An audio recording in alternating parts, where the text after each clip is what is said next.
Hi, if I haven't met you, I'm Michaela Morris. I'm the VP of Programming for AMA Phoenix, and we're so excited to welcome everyone today for our webinar on podcasting with purpose and how marketers can cut through the noise. London, if you don't mind going to the next slide. So just how today's going to go, we're going to dive in right away into the content. We're going to leave some time for question and answer at the end with our speaker. And if you have questions as we go, feel free to put them in the chat. I saw Trevor dropped in an introduction. If you want to say hi, share what you do, or any questions that you have for Joshua that we can answer at the end. And then stick around because we have a few slides about some really exciting things that are coming up for AMA Phoenix as well. Go ahead and jump to next slide. So I'm super excited today to introduce Joshua Molina. He's the co-founder of Palabra Media, and he's also the host of the podcast Zero to CMO, and he'll be leading us today. So, Joshua, if you don't mind sharing your screen, and we can go ahead and get started. Awesome. Thank you for the intro. It's always great to be among other marketers. I don't often I get to speak, but not always to such a great crowd. So, um, a little bit about what we're going to cover today. I know many of you probably have actually either had webinars or been guests from webinars, and we're going to take a poll a little bit about that. Actually, the poll I think is open, so feel free to take that poll. But what are we going to cover today? How to and why and when it makes sense to start a podcast. So very important questions. What tools and tactics do you need to really do it like a pro? How to stand out. There's so many podcasts we're going to talk about. There's very limited space to really stand out in that saturated market. How do we get creative in repurposing? How do we make the most of that content you're putting out there? And where this fits in a broader marketing strategy. So before then, I'll let you in on who I am and why I'm qualified to talk about this. So, marketing executive, I've been in marketing for over 17 years. I have my own podcast, and I'm a former journalist. So, I started my career at CNN. I also worked at other news stations locally here at the CBS station as a news producer. Um, I'm also the co-founder, as Michaela mentioned, of Palabra Media, a boutique marketing agency. And I've helped with other podcasts. So Colectivo is a multicultural podcast that we started a few years back. Transform It Forward, a podcast I started for Axway. Mr. Open Banking, another one that's very popular that is in the financial industry. I helped with while I was at Axway. Then one of our clients, Well Informed by Source Self, is a wellness podcast that we're working on at Palabra Media. So the poll is open. If you guys can just take a few minutes, let me know. Are you an avid listener? Do you love podcasts and listen all the time? Are you just curious about podcasts? Have you run a podcast before? Let me know in the poll. And I see some people are chiming in. So half and half right now, avid listeners, podcast curious. Looks like nobody has run their own podcast, which is great.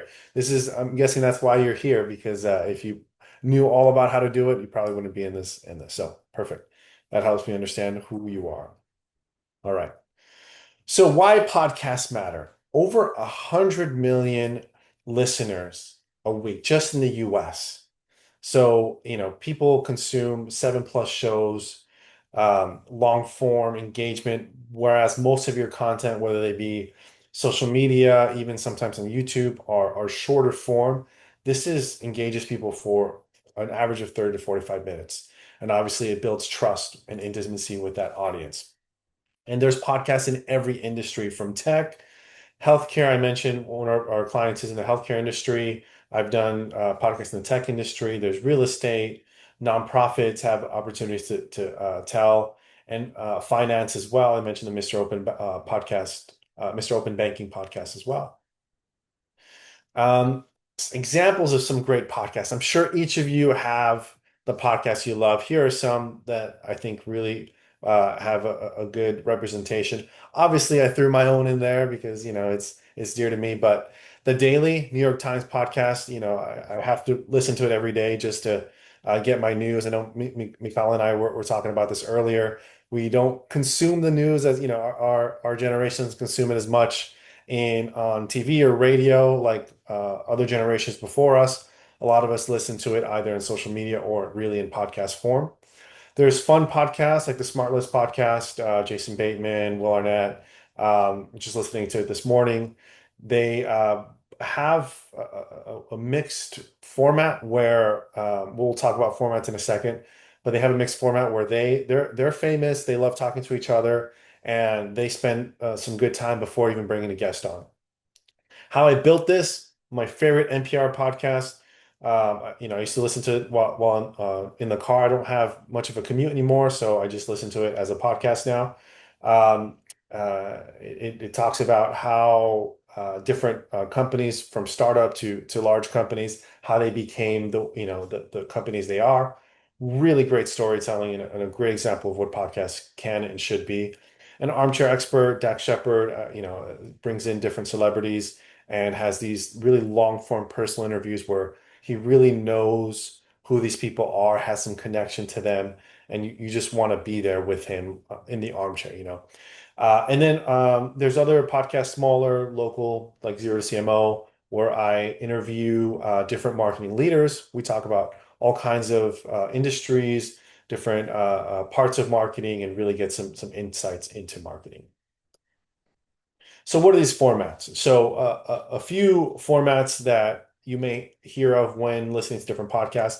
The solo monologue. I think this was popular at first. People would go on, share their insights on everything from politics to economic topics, finance, to whether it be their sports, just like listening to ESPN type of analysis, or um, a very specialized industry insights.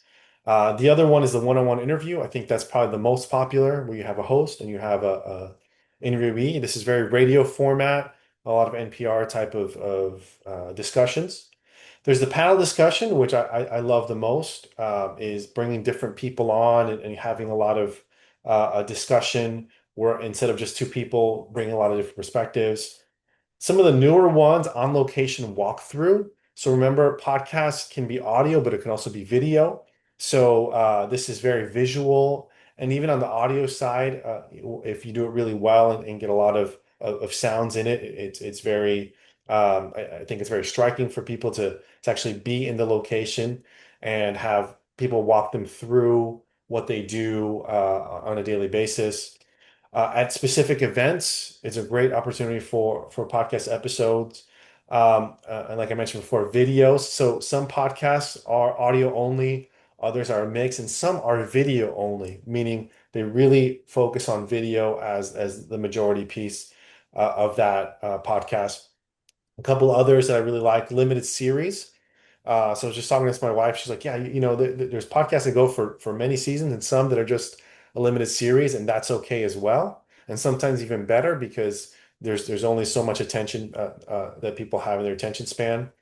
And then one that's interesting to me is the narrative reenactment. So I did some work at Early Warning, and they have the Nickel and Crime podcast, which is kind of like a true crime podcast, but it fit to their business on the corporate financial fraud detection side. So there's a lot of different things you can do where they reenacted different scams and things that happen to people. So again, when does a podcast make sense? When is it right fit? When is it not a fit? So a podcast can be the right fit when you have a clear audience in mind. So a couple of the examples that I said before, like the true crime one, the audience is people or companies that want to learn about either scams that are happening, how to avoid them, etc. So I have my audience, my strategy. I find new stories, new narratives to tell, and then the resources. In that case, they had a dedicated production company that would find stories for them, would source actors, would edit the different pieces, would create the scripts. So, sometimes it's external, sometimes it's internal. Sometimes, when I was at Axway, we had the team internally that would edit, that would write the scripts, create the graphics to promote, etc. When is it not a fit? When you're trying to chase a trend, when it's not necessarily you don't have an audience, you just don't really have an idea of where you want to go with it. You're not sure what the ROI is. Are you doing this to get more visibility for your brand? Are you doing this to get more customers? When you don't really have an ROI idea or a goal in mind, um, and then really no bandwidth to sustain. I think this is the biggest one. Some people will start a podcast, get very excited, and realize it's a lot of work. This isn't something that just, you can just put together every once in a while. This is something that to be consistent takes a lot of work. Speaking of that, what are some of the tools and tactics that we need to start a podcast or to continue it? So obviously, before you even get into it, we mentioned audience and also strategy. What do we want to get out of this? What am I trying to do with this podcast? Am I just trying to get my voice out there? Am I just, I want to hear myself speak? Or do I have a business strategy or a brand strategy that I want to create with this? What is some equipment you need? Mic. So I have my mic here. I got, if I want to do headphones, so it can sound a little better so I don't get that feedback from that. Editing software, either internally or if you have an external editor. Obviously, you want to host it. The three most popular: Spotify, Apple, YouTube, or there are platforms like Podbeam where you can actually publish it on one platform and it sends it out to all of those. I recommend that we do that for our customers, and I've done that in the past as well.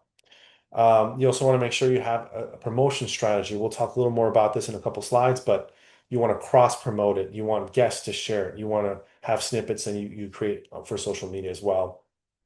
And then, do you have partners? Agencies like Palabra Media can help you streamline the production and promotion, or you can work with other specific people that can help you do that as well.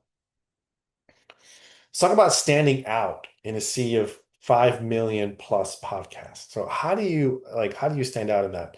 One of the things you really want to focus on is making sure you find the right niche.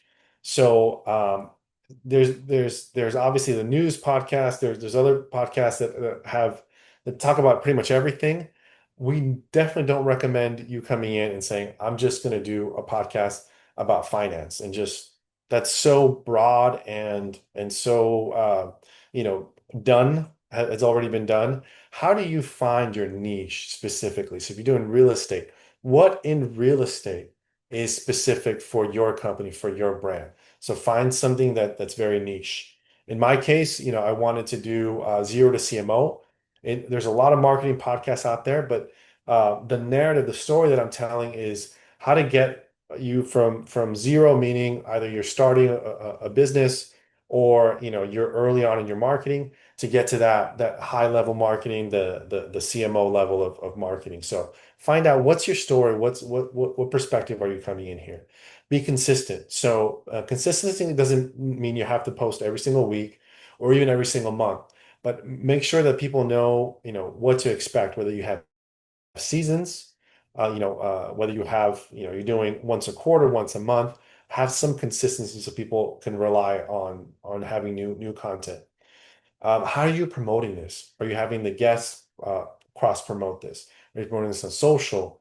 Do you have ads? And this is one thing, one of our customers that we talk to that is just starting off. To be able to get that initial momentum, sometimes you have to pay in the form of ads through Apple Podcast, through ads on Google, trying to get people to be able to find you, get enough views, and so you can grow organically at that point. So you guys know a lot about just marketing in general, but the paid part on podcast is something that some people might not be aware of that really works well.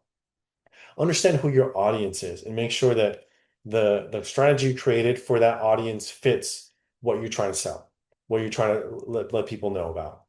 And then look at the data. Measure what's working, what's not working. If one episode did extremely well and the other one's not doing well, figure out why that episode did well. Try to recreate some of the things that work. And if one episode didn't do well, try to figure out how not to make those same mistakes again.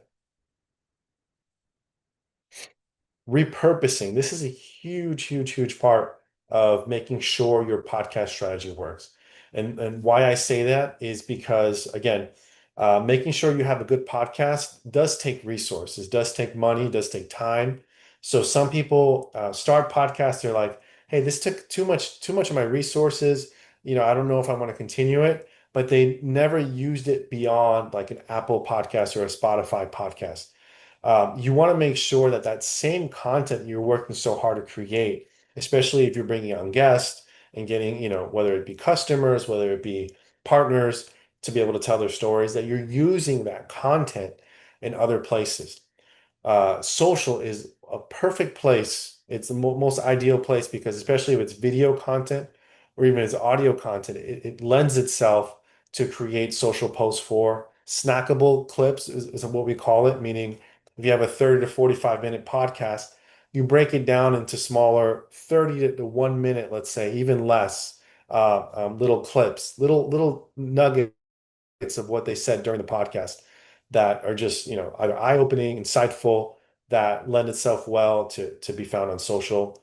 And then you can always send them back to the podcast for the full version. But I always recommend, like, where do you want people to go? What's the call to action in this podcast? Are you sending them to your website?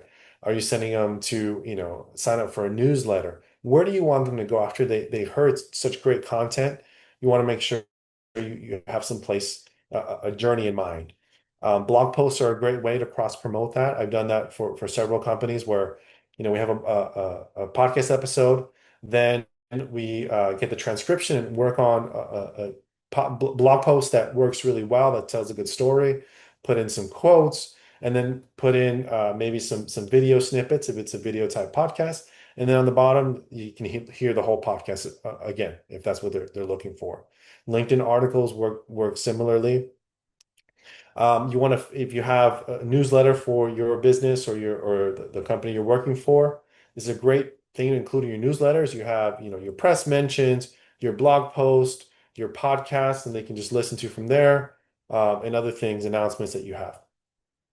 How do you make this podcast into something visual? So maybe an infographic sharing some of the data, some of the details, some of the different pieces from that.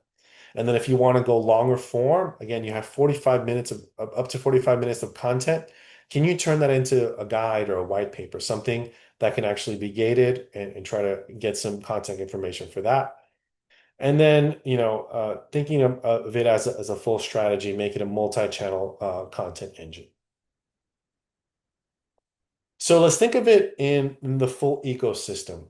How do you multiply that? So obviously we have YouTube. YouTube is, as we know, the second largest search engine in the world. At this point, obviously you have the LLMs fighting for some of that search engine, search results. But as far as like the pure search engines, Google, YouTube. So if you make sure that you have a robust YouTube channel for some of the video first podcasting, there's a lot of opportunity to be found. How do we make this part of social media? We talked about clips or even quotes you can create based on that and sending them back to the podcast. Email campaigns, so make sure that this is tied to your emails as well. Events, what kind of events can you leverage where you can have live recordings, you can have speakers, I've seen certain events, industry events I've been at where they have like a podcast booth, like at the end of the event stage or the event section where you can see all the different booths in the background and having people come in and it's also an opportunity to go, sometimes to be able to get one podcast episode. There's a lot of logistics and planning and trying to get somebody, especially if it's in person. At specific events, you might have 5, 10 people that you can interview in one day and you can knock out a whole season. So events are a great opportunity there. Media and PR. So it's thought leadership. Sometimes some of the content is so good it can get picked up in the PR side. And then obviously for SEO, not only making sure the audio is there, but creating blogs so you can have more content and make sure you hit the right keywords to be able to hit on the SEO side. So, as I'm wrapping up, I know I'll have a lot of time for questions. Just want to share these key takeaways when it comes to podcasts. So, powerful when it's done with purpose. What does that mean? It means making sure you have a strategy beforehand, making sure you understand how and why you're doing that. What's the niche you're trying to hit? What's the audience that you want to reach out to? What are the different formats? So think about this before just getting on and starting. Understand what formats you really want to hit. Do you want to do audio only? Do you want to do video and then audio as a side product? And what type of do you want to do monologue, have interviews? What's the different formats for that? And be consistent with it. And then think strategically, really understand how am I going to promote this? Am I going to have patience with my podcast if it only gets a few views? Is that enough? Do I just the fact that I have this content, even if it's not getting a lot of views that I can use to repurpose? So think about that. And then think about your resources. So if I want to maximize ROI, do I have resources internally? Do I need an agency to help me edit, launch it? Scale it? Do I need ads? How am I going to do this? So these are the key takeaways. I'd love to get your guys' feedback. I'd love to engage in some questions. So thank you for the opportunity and open it up to questions.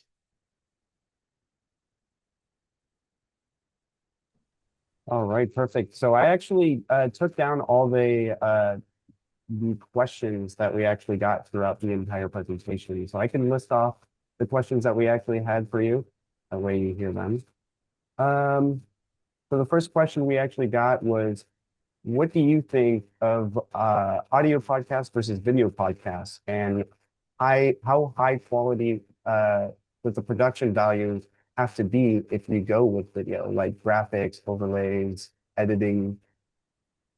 That's a great question. So I'll start that with if you want to do audio podcast, it's super simple. It's the most simple way to go. And it's, sometimes the best way to start is to start. So to have a strategy, to have your audience, have your perspective, but to actually get started, if you want to go audio only, all you have to do is find a recording software. What can be as easy as Zoom, could be as complex as something like Riverside, where a little higher quality you can edit within the tool. And as far as video is concerned, you can keep it as simple as same thing like having a Zoom where you can record, having some graphic overlays that you can either build yourself or have somebody build, and you can just edit it in on a regular basis. Really, what you need is a high quality. Just external camera. I have a 4K camera here that works really well. I have some lighting. I have my mic, my headphones if I want to do that. So that's really all you need to get started. What we call the talking head. If we want to get on location, honestly, a lot of iPhones work super well. The newer iPhones or the newer, even some of the Samsungs, they have great camera quality. And there are these lav mics that you can just kind of stick into the iPhone that captures great sound. So as long as the person that's videoing for you has really good ability to track that, that's really all you need to get started. There's different levels to that. Again, if you're doing this for corporate, a big corporation, I would always recommend matching the level of production to the level of revenue for the company because it is a reflection. But honestly, one of the things I found that's become more popular is this more rough type of rough cuts, rough piece. Like people, for some reason, feel a little more connected than the highly produced jib, camera, drone, all that. Like you don't really need that. If you want to do that, great. But I think even with an iPhone with a good mic and some good lighting, whether it's outside or some good inside lighting, you can make it work as well. All right, perfect. Next question we got was, which metrics do you look at to evaluate if an episode did well or not? That's a great question. So it all depends on what your goal is. Metrics, as you guys know in marketing, only depend on your goal. If your goal is, let's say, I want to get, double in sales this month because of this podcast episode. You might be setting your goals a little too high, not really understanding what the podcast is. I would say honestly, what you want is growth.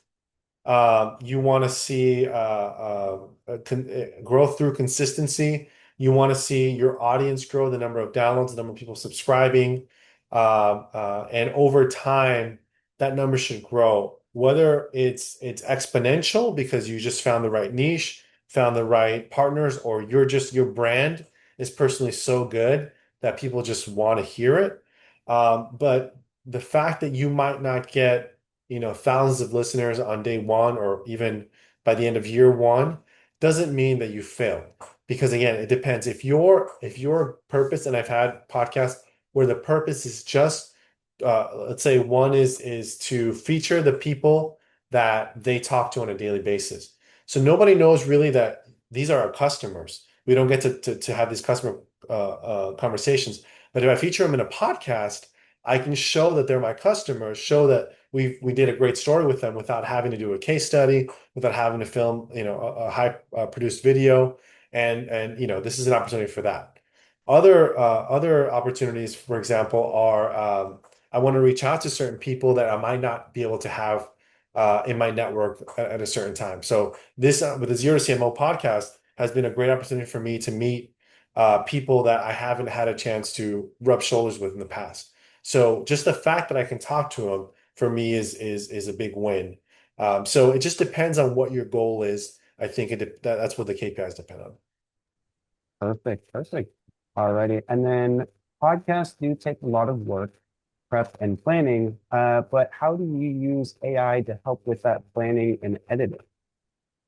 That's a great question. So AI, and I've written and done a lot of content around AI. Actually, one of my last episodes of my podcast was about this. AI only works as good as you train it. So I would say, if you're really looking to have AI be a part of your team, is how I call it. Like, hey, so I have a topic, I have an audience, but now I want to create content, but I need it to scale. I just don't have resources to write every single episode or to write every single thing. You can definitely use AI for that part, meaning you train it on what your goal is, who your audience is. You give it some examples, and then you ask it like, "Hey, help me come up with some questions. Help me come up with an intro. Help me come up with this." And so AI again is only as good as you train it. So if you train it well, it can be a great part of it. Can it help you edit? Absolutely. There's some tools that will do that for you. I would say it does take some time to both figure out on your end and to train it to be able to get to where you need to be. But there's lots of AI tools that can help you. Awesome. Alrighty. And then are video podcasts more successful? Do they get more of an audience than audio podcasts? That's a great question. I would say there again, it all depends on who you are, what your brand is. Um, like we mentioned, there's 5 million podcasts already out there. How do you differentiate yourself? At this point, I would say the real question I want to ask is how do I differentiate to be able to get the maximum exposure? Because there are video podcasts that have millions of views. There's audio podcasts that have millions of views. Can you compare one to the other? No, they're both equally successful. But how do you when you're starting a new podcast find the right format? And I would say, again, how do you differentiate yourself? So if video is an option for you, I would say always go with video if you have the resources, because you're going to be able to do both. You're going to be able to create the video podcast, and as a side product, you already have the audio that you can do that. We do that with one of our clients as well. They have a like one-on-one interview type of video format, and then we take that and we send it to all the podcast engines, Apple Podcasts, Spotify, etc. Perfect. Alrighty. And then the next question is it a good idea to keep format consistent with guest panel, solo, or do you mix it up? That's a great question. I would say I would definitely recommend consistency, but that doesn't mean that you can't test. When it comes to marketing, I always recommend testing because you don't know what you don't know. So if you decided I'm just doing one-on-one interviews, and then realize that if I did a monologue, people just want to hear me. They don't want to hear them. Like I'm just a great speaker, maybe. Or if they realize that it's getting a little boring just with one person. If we bring a few people, it gets a little more exciting. I would say test it out, try a few things, and then once you figure out what works really well for you, try to stick to that because people are expecting that. And the consistency helps. Perfect. And then the last question, um, actually, no, we just got another question. But if you were just getting started, what type of equipment do you need for audio only? Yes. For audio only, it's very easy. Just a good microphone. I've even used my Mac as my microphone just because it has a good internal mic. I would recommend if possible, depending on the setting that you have, if you have like I have my office here is insulated, so it sounds okay. But if you don't have that, try to get some external speakers, external headphones, and a dedicated speaker. Um, and really all you really need is something like Zoom, something where you can record. Riverside works really well on the audio side and on the video side as well. And then you need editing software, obviously. I've mostly used Adobe Premiere, works really well for me. You can edit inside some of these, like Riverside allows you to edit inside them. And then, obviously, if you want to get help from somebody else to help you, I always recommend talking to different resources that might be able to do quick edits for you. There's also certain sites that will take your audio and turn it into snackable clips. So I recommend looking into those as well. Perfect. Alrighty. And then if you were to launch your podcast now, what would you do differently from when you launched your first podcast? It's a good question. So my podcast has been audio only, although I use some of the video to promote my podcast. I think if I would do it now, I would do what we talked about for a while is do it video first and then make the audio the side product. Audio is so much easier. So, I think that's definitely why I started that way. But I'm seeing more and more people be able to cross promote the video part on LinkedIn, on Instagram, on YouTube. And so the impact is so much greater.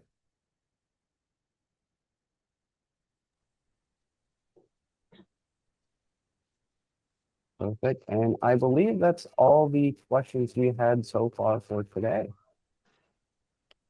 Awesome. Well, thank you, everybody. I really appreciate the opportunity. If you want to reach out to me or Palabra Media, it's palabramedia.com. And yeah, we're always here. I'm happy to connect on LinkedIn if you have any other questions. Well, thank you so much, Josh. I found it really interesting. It is just such a important way that people receive news nowadays, and just a really great way to tell your story, and also deliver your content marketing strategy. So thank you so much for leading us today. My Uh, pleasure. I do have a few things to wrap up for AMA Phoenix, so if you don't mind sticking around for just a few moments for everyone. We do have a few other events that are coming up. London, do you mind sharing okay, thank you so much. So our next event will be coming up next month. It is an in-person panel on the power of LGBTQ representation in marketing. It'll be at the Greater Phoenix Equality Chamber, and is featuring 3 great panelists. So would love to have you there if you'd like to join us. After that, we also, if you don't mind going to the next slide, after that, we also have an annual Halloween event. So 10 to 1 PR is graciously hosting another Halloween mixer for us on Wednesday, October 30th. There will be food, fun, a costume contest. So please come dressed to the nines in your Halloween costume. But yeah, that'll be on October 30th. So hope to see you there. Do you mind going to the next slide? Oh shoot, this isn't updated. Oh well. We also have a storytelling workshop that we're working on with Park Howell, who, if you came to our founders panel, was one of our panelists for that. He is leading an in-person storytelling workshop, and he's phenomenal. That location we're working on, but we'll be having that on November 18th. And then if you don't mind hopping to the next slide. We do have a current position open, our president-elect position. So if you're interested in maybe taking, an opportunity to work on a board, we're a very fun board with lots of really great contacts and stuff like that in the marketing world. So if you're interested in participating, feel free to reach out, Caroline Fuller. But that's our open position right now. If you don't mind, yep. We also have a job board. Just wanted to remind people that if you're interested in the next opportunity, or if your company is hiring someone, we do have a job board at AMA Phoenix that's always taking on new roles, and a great way to get connected with other marketing professionals in the Valley. And then also wanted to remember to share that if you're not a member of AMA Phoenix, this is a great opportunity to join, and to be able to get discounts on events like today, and as well as join us for in-person networking events and get free access to tools and resources to download. And then I think I have one more slide, and then we'll be able to get done. So yes, last but not least, last QR code, I promise. But if you have any feedback for the event today, we are always welcoming feedback to take back to our speakers, as well as for us to know as we're curating future content down the line to know what you want to learn about. And we'll also send this in a follow-up email as well. We also have the recording of the event, so you'll be able to come back and listen anytime that you need. But other than that, I think that wraps us a little bit early today, which is all right. We'll give you some time back the rest of your day. But thank you so much for joining us, and looking forward to seeing you guys in person in the next couple of events.